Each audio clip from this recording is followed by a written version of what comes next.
In this video, we'll be covering the installation process for the iPi LGT special purpose restraint. The first thing to highlight for the installation of the iPi LGT is that it must always be used with the vehicle seatbelt. For correct installation of the iPi LGT, the vehicle seatbelt must be used over the top of the child and the restraint. For the correct seatbelt path, the upper section of the seatbelt passes through the red belt guide located at the side of the head support. The belt can be fed through from the front, as shown. The lower section of the seatbelt should pass over the red belt guide on the side of the seat base closest to the seatbelt origin.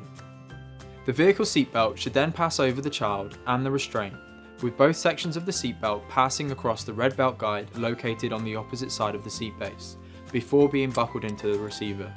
You will notice that the iPi LGT comes standard with ISOFIX attachment points. It is not mandatory to use these points, however using them may assist with stability of the restraint during transfers. To attach the restraint to the vehicle using the ISOFIX points, firstly use the grey handle at the front of the seat base to retract the ISOFIX mechanism.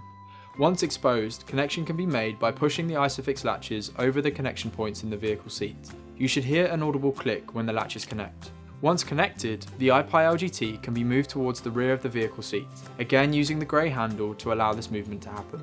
Whether you are using the ISOFIX connection points or not, care should be taken to ensure the iPi LGT is in contact with the vehicle seat backrest. Also be sure to ensure that the seat belt is not twisted and that the path is not interrupted unintentionally. Care should also be taken to remove any slack from the vehicle seat belt. And there we have it, a perfectly installed iPi LGT special purpose restraint.